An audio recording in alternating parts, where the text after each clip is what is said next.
Om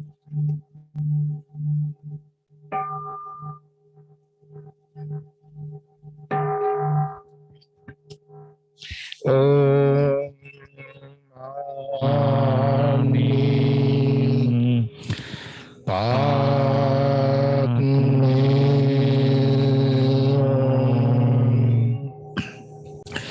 Om Mani Padme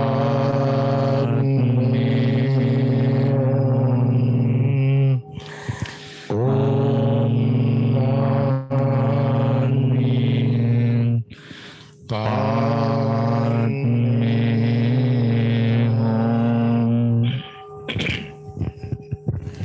Good morning and welcome to the service. This morning we're going to do meditation a little bit. As you know, my students Vinita who passed away yesterday morning, and it's very sad news for everybody. I will inform the funeral service later. We did not discuss anything about that. This afternoon, I'm going to talk to the one funeral service place and me and some other people. And once we fix everything, I'll let you know everybody how it is going to do, where it is going to do. Meanwhile, thanks for the sharing with me this sad moment. And let's meditate 2 minutes. Wishing for Vinita good rebirth and to reach the nirvana, happiness, and thinking about, and we will meditate few minutes. After few minutes meditation, Akusala is going to give a Dhamma talk.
Sadhu, sadhu, sadhu.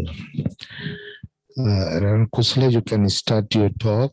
I really appreciate if you stop the talk around the 11:50, maybe 20 minutes talking only. So I want to talk something about Vinita and the funeral service also after your talk. Okay. There he is. Okay. Yeah. Okay. Can you hear me, everybody? Yeah. Okay. Been a little sad around here lately. What a surprise when life and death take over. I'm going to talk about meditation this morning, and I'll do it relatively quickly. And it'll be an oversimplified explanation according to the Eightfold Path. And maybe next time I speak, I can give a more detailed explanation of meditation and the Eightfold Path. So what is the Eightfold Path? The Eightfold Path is our prescription to the end of suffering. Right view, right intention, right speech, right action, right livelihood, right effort, right mindfulness, and right concentration. And what we find in the Eightfold Path is that 3 of the path factors deal with meditation and concentration, mindfulness, and letting go. So when we're talking about right view, right intention, right speech, right action, right livelihood, right effort, when we come to right effort, what we're talking about is the mind. And it goes like this. Number 1, right effort, to abandon unskillful thoughts that have arisen. Right effort, to prevent unskillful thoughts from arising.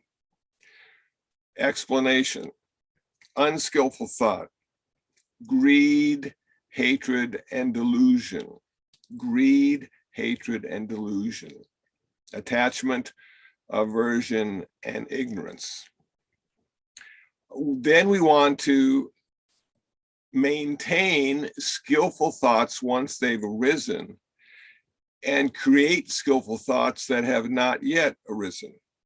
Skillful thought, generosity, compassion, and wisdom. Generosity, compassion, and wisdom. So we abandon the unskillful, we prevent the unskillful from arising, we create the skillful, and once they've arisen in our mind, we hold the skillful thoughts there. So that's the first step of the meditation process in the Eightfold Path, right effort. Then we have right mindfulness and right concentration. Now, my understanding is that the Buddha was taught how to meditate by the yogis of India, and they did concentration. They did samatha meditation. And in doing the samatha meditation, or the concentration meditation, what we found was this, that they would, okay, something happened. Can you still hear me out there? Yeah, okay. I'm going to keep talking, and yes, it's working okay? Okay, let me get my view here. Gallery. Okay, here we go. So the Siddhartha Gautama, the historical Buddha, was taught concentration exercises to go into deep states of samadhi, samatha, tranquility, one-pointedness. And we can use the model of the 4 jhanas. There's actually a model of the 8 jhanas as well, but we're going to use the 4 jhanas to describe the concentration meditation that the historical Buddha did. Number 1, we would go and sit quietly in our meditation posture, whether it be on the ground or in a chair, cross-legged or otherwise, and we would bring the attention our attention to the sensation of breath. One of the ways to do samatha meditation, the sensation of breath. Applied thought, sustained thought. We would hold it there. We'd apply our attention and we would hold it there. Then we had applied thought, sustained thought, happiness, bliss, and equanimity. Now, the difference between happiness and bliss, as I understand it, is that the bliss has to do with physical pleasure and happiness has to do with a mental state. So when we're happy mentally, we don't necessarily need to be physically in pleasure, and vice versa. So we concentrate, we focus on the sensation of breath in this particular meditation, and we have pleasure of the body arising, and we have happiness of mind arising, and then we have the most important aspect, which would be balance or equanimity. Balance of mind would arise at that same time too. Now, the meditator would look at the pleasure and the happiness and the equanimity and would see that the pleasure of the body is disturbing the peace of mind that he or she is trying to attain. They would then work out a system to let go of the pleasure. Now, when I say that, it's not denying pleasure, it's not preventing pleasure, but the meditator would say, I am going to let go of my attachment to pleasure, my attachment to pleasure. And in finding a workaround, they're able to let go of their attachment to pleasure, and pleasure just hangs around for a while, and then it disappears because there's no reason to hold on to it or keep it any longer than it's supposed to be there.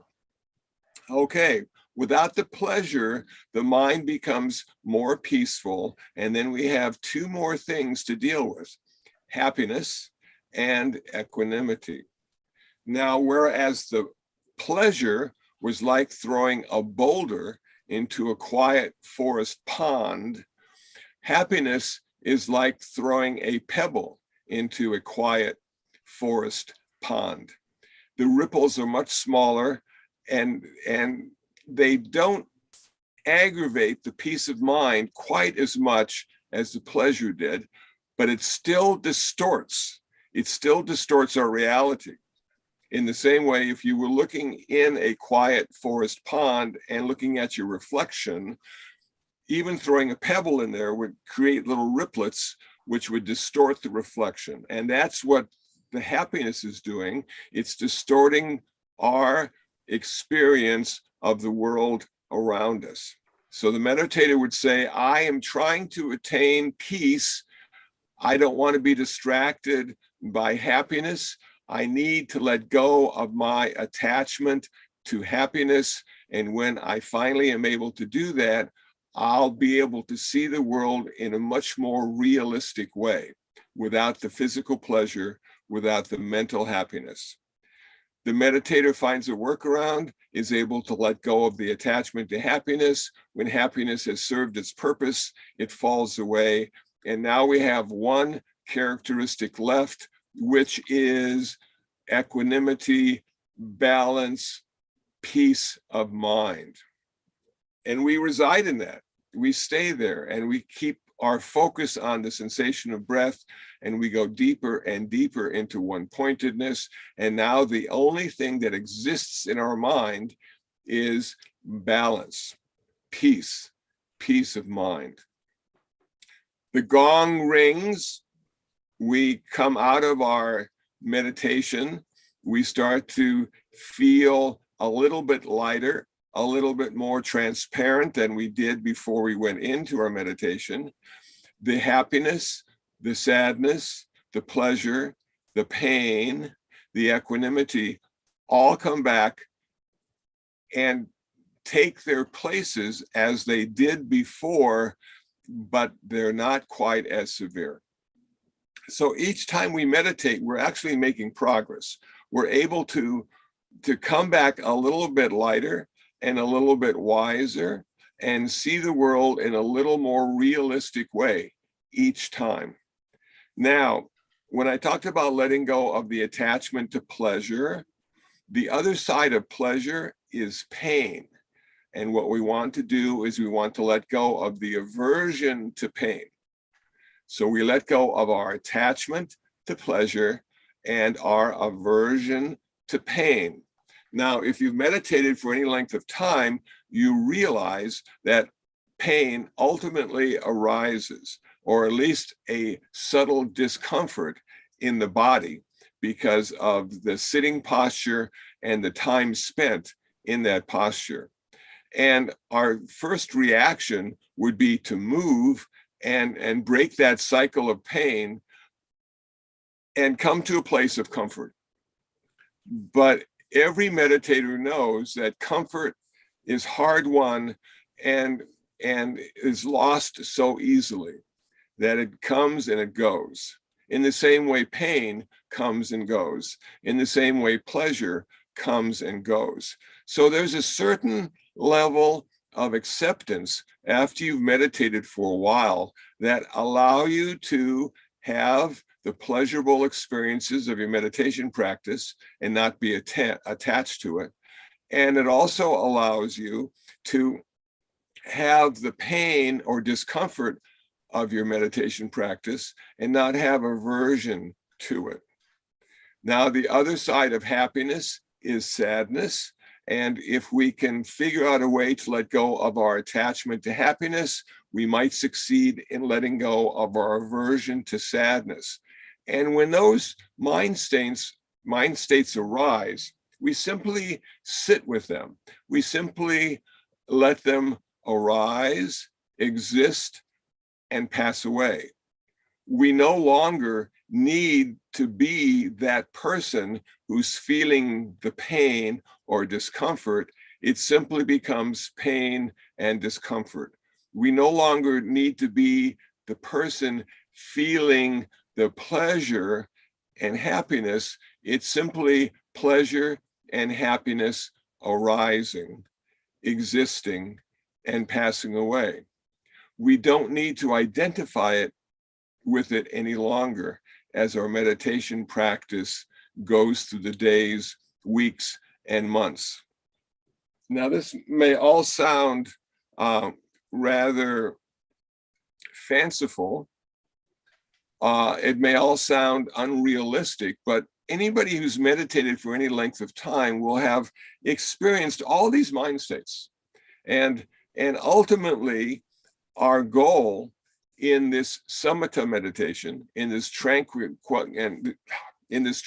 meditation, is to come to a place of realization. And the realization we want to have is this: we want to experience the interconnectedness and interdependence of all phenomena. That is our goal in samatha meditation, in tranquility meditation, according to me. The ultimate reality in Buddhism is often defined as interconnectedness and interdependence. And when we finally achieve that level, we have come home in a very special and realistic way, that we are no longer separate and suffering in the way we did. We are now interconnected and feel the comfort of community, of the cosmos. We are no longer afraid in the way we used to be when we were separate. Now, I call that experience, and this is my own idea of it, I call that experience enlightenment. That to me would be the Enlightenment experience. And it comes and it goes away, and it comes and it goes away. But every time it happens to us, it reminds us about the ultimate reality talked about in Buddhism.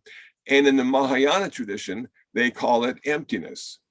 Now, that can be misleading unless you think of it in this way: empty of independent existence, empty of independent existence, that we have never existed independently.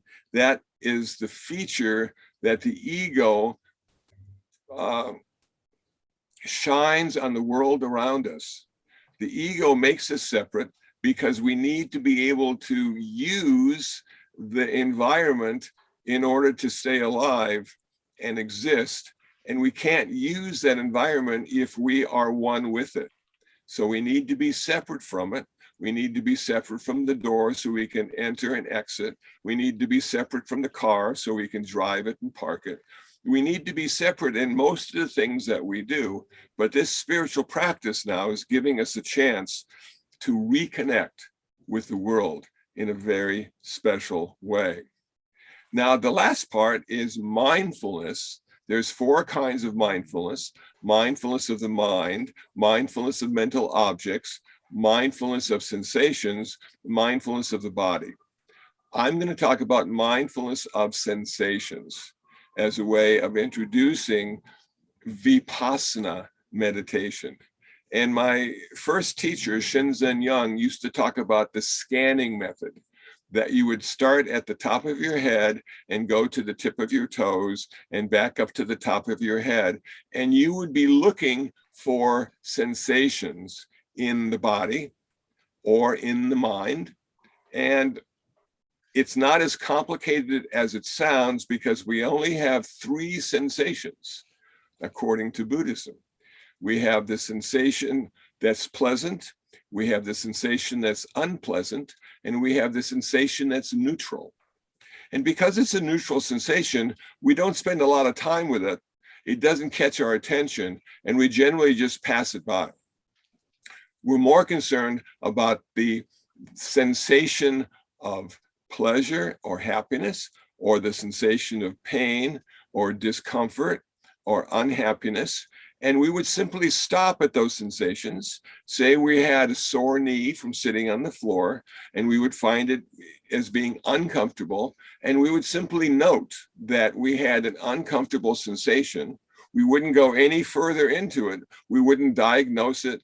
We wouldn't say that's good or bad. We simply notice that we have an unpleasant sensation, and then we continue scanning and go to the next one and the next one and the next one. So after 15 or 20 minutes of scanning, we've probably discovered quite a few sensations, both physical and mental, both pleasant and unpleasant. And now we would use the next part of our meditation practice to reflect on the 3 aspects of Buddhist wisdom that would allow us to understand sensations in a very wise and practical way. So the 3 aspects of Buddhist wisdom are anicca, dukkha, anatta, impermanence, suffering, and not self. So let's use the sore knee as one of the sensations we're going to investigate. And we would say, is this sore knee impermanent? And we'd have to say, yeah, it is impermanent, because it doesn't stay the same very long. It either gets worse and makes us feel like we're going to die, or it gets better and we feel that we have passed through the worst part of it, but it does not stay the same. So the sore knee is our teacher, and it explains to us in a very subtle and nonverbal way that impermanence is part of our world. And then we would take that understanding, that bit of wisdom, and apply it to the world around us. And we would say, is everything in the world impermanent? And we would look around and we'd see the weather, absolutely impermanent. We look at the Super Bowl today, absolutely impermanent. We would look at our life, absolutely impermanent. We'd look at our car, but we can get insurance to fix it, but absolutely impermanent. Everything in our life is subject to change without notice. And we would then take that to heart and say, I understand at least a relative level, and maybe an ultimate level, that all I come into contact with, my experience in life, is impermanent. Now we continue with the sore knee and we'd say, is life ultimately suffering? And you would say to yourself, well, it's ultimately suffering for a little while, that my knee is going to hurt until the gong rings and I'm able to stretch out my legs and not have to feel the pain any longer. So the suffering is there. And then you look at the pleasurable experiences and you'd say, well, gosh, there's no suffering at all in these pleasurable experiences. I don't know if that second aspect of Buddhist wisdom is really true. And then you would have to apply that first aspect of Buddhist wisdom, impermanence, and you'd say, yes, even the pleasurable stuff that makes me so happy and satisfied is ultimately unsatisfactory because it has to change. That no matter how hard I cling or hold on to it, it will be taken away from me. It'll be ripped out of my life and replaced with dissatisfaction. And you go, oh man. So we've got two down. We understand now that all life, everything in our life is impermanent. We also understand that everything in our life is ultimately unsatisfactory because even the good stuff changes and there's nothing we can do about it. And third is the fact that we do not exist in the way we think we do. And we would say, okay, is it not self? Is it no self? And after meditating for a while, we would say, well, no, it's not no self, because there is a mechanism there. There is something there that creates my personal identity, that keeps me separate and allows me to live in this very complicated world. So I can't say there is no self, but I can say after weeks, months, or years of meditation that not self better describes it, because I don't have to be that. I don't have to be that self. There is a transcendence mechanism that allows me to go past the limited self and come to that place of ultimate reality, interdependence, interconnection, that allows me to function in a much more wise and compassionate way. The self is designed to keep me alive. It's designed to prevent me from dying any sooner than I have to. It's designed to allow me to exist through work and career and family. That self is so important. I can't say it's not, but I can say after years of meditation that maybe I don't have to be that self. Maybe that self arises when it's necessary for it to arise, but maybe there are plenty of times during the day when there is a not self experience, a direct experience of the world around us in that very special way. That is what the Buddha rediscovered, mindfulness meditation. Those three aspects of Buddhist wisdom are liberating and ultimately will allow us to go beyond enlightenment, according to me, and achieve our final destination, which is nirvana, the end of suffering, the end of all future rebirths, and the end of karma.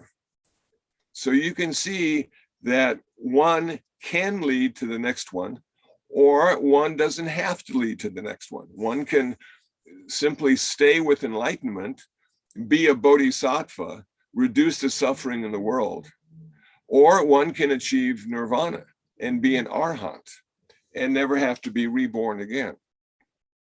It's up to you what you want to do, but the secret in doing it is practice. We need to practice the Eightfold Path. We need to practice the three aspects found on the Eightfold Path of meditation, and that will liberate us, and we'll find a place where we can suffer less and ultimately end our suffering altogether. Okay, I'm going to stop there. That train of thought has derailed. Is there any questions or comments about what I've said before Reverend Shanti speaks about Reverend Vinita? Yes, Richard. Hi, good afternoon. Good afternoon. according to what you said, if you reach nirvana and you become an arhat, can you still choose to be reborn again if you wish? No. No, once you become an arhat or an arhat, no, your rebirth cycle is ended. And now, rather than being reborn, you simply reside in nirvana after death, which is pari-nirvana. So I know some people want to come back because life is so much fun and exciting. But after a few million lifetimes, maybe we don't have to come back anymore. Maybe Well, I would say just to come back and help other people, but then you'd have to be a bodhisattva then. well, that's the sort of the system that's set up in the Mahayana.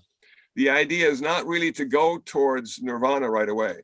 The idea is to go towards enlightenment, be a bodhisattva, be of service until all sentient beings have achieved their nirvana, have ended their suffering, and at that point you accept yours. That's sort of the oversimplified model in the Mahayana. And in the Theravada, they figure if you can achieve nirvana, don't postpone it, get it right now. So we have two different ways of looking at it, you know, and those two different ways allow many more people to experience and practice Buddhism because there's such a variety of outcomes dependent on what you're practicing. Thanks for the question, Richard. Thank you. Okay. Vince, do you have anything you'd like to say? You look serious, sir. You look like you're thinking.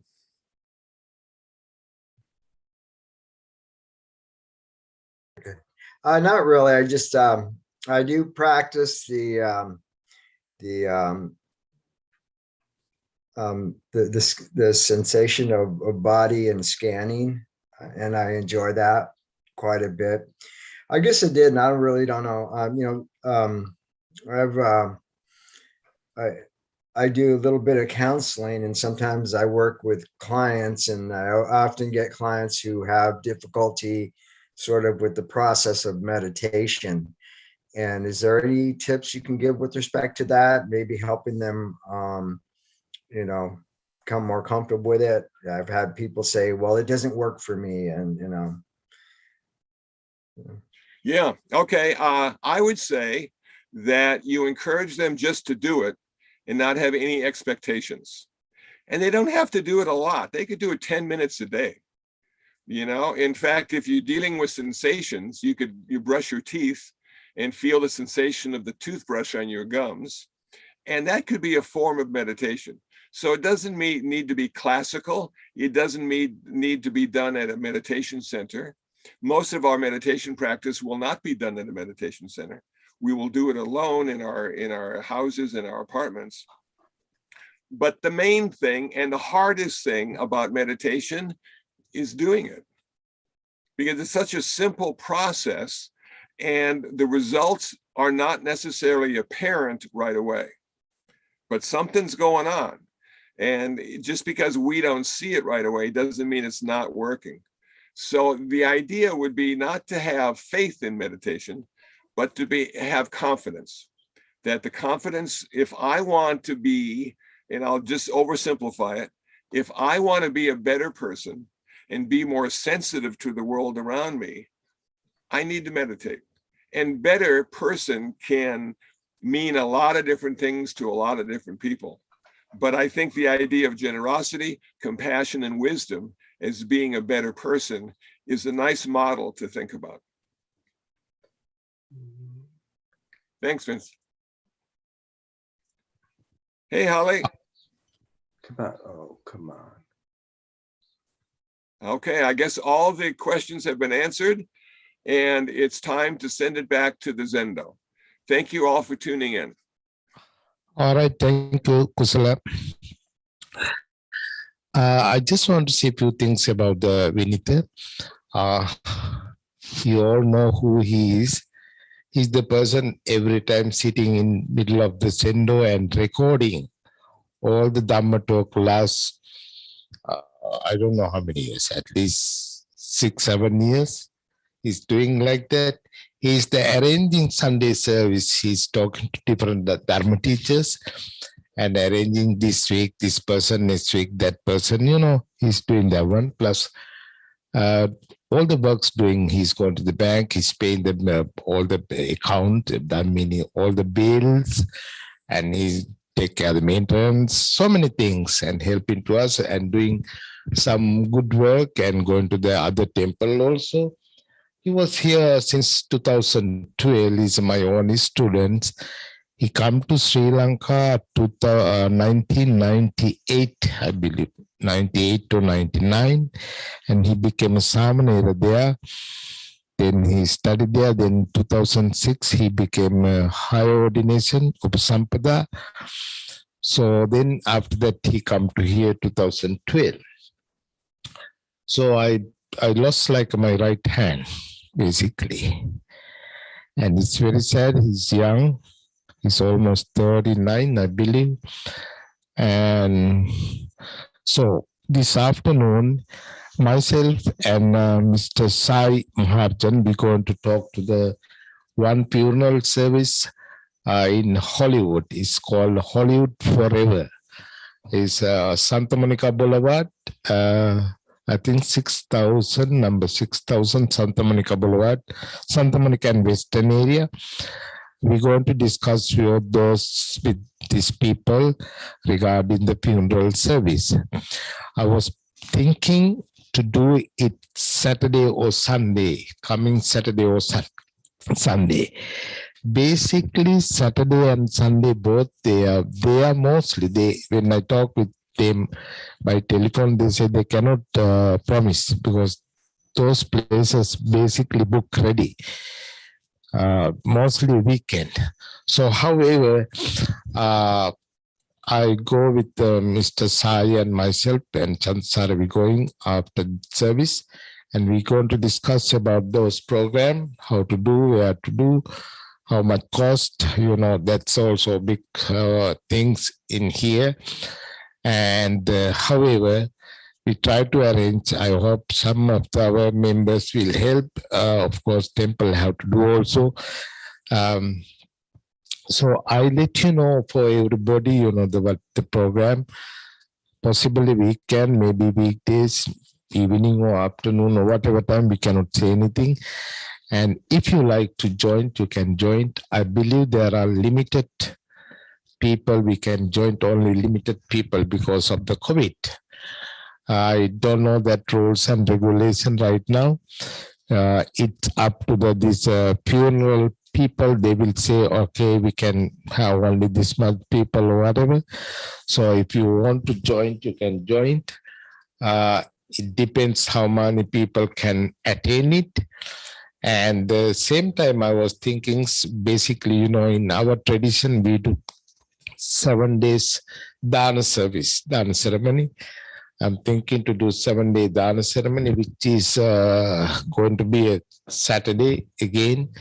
So we cannot do Saturday. If not, we do Sunday or Monday or whatever days, 7 days or 8 days or 9 days.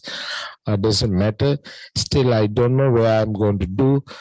Maybe I'm going to do here in IBMC, or maybe Anaheim Temple in Sri Ratana Temple, Anaheim. So if I do there, it's easy for me because they have a lot of Sri Lankan community associated with Vinita last few years. So they are willing to do those Dana ceremony also. So I will let you know everybody situation. Tomorrow, day after tomorrow is going to be our web page, or I can put my Facebook post, we can share everything. And that's it right now. And thanks again, so many people talking to me, sending me a message, sharing our sadness. Thank you again for everybody. And I don't know still next Sunday we're going to give a service or not. Sometime next Sunday we might have to do the funeral service. We'll see everything you can see in our webpage. Thank you again. If anybody have any question regarding this case. No, Bante, I don't have any questions. This is Joanna and Jimmy. I'm just so sorry. So sorry to hear. I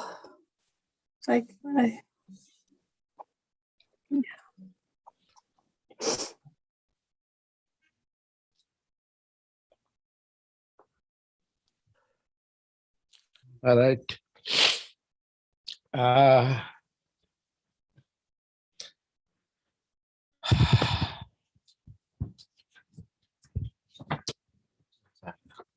We'll chant the page 4 and page 10.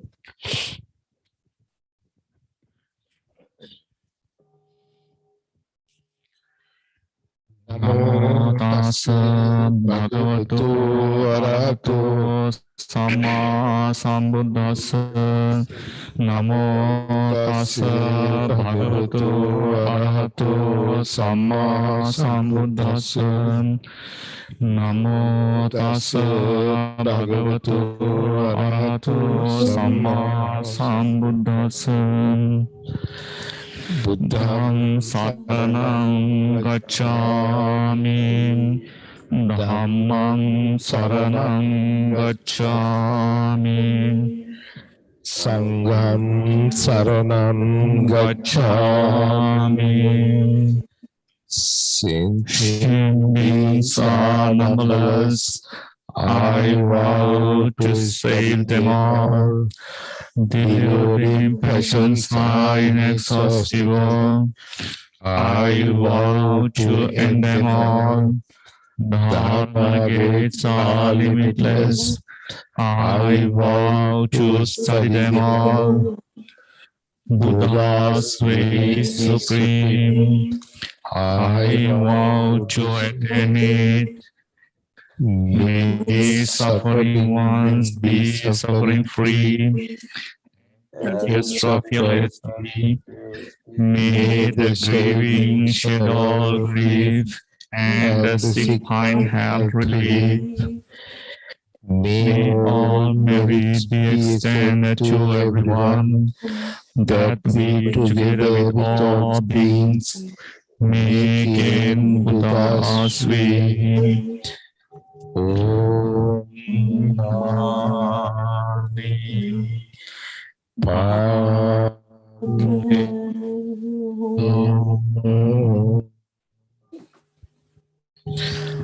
finally, I wish may he attain Nibbana. I miss Vinita very much. Sadhu, sadhu, sadhu. Oh my God.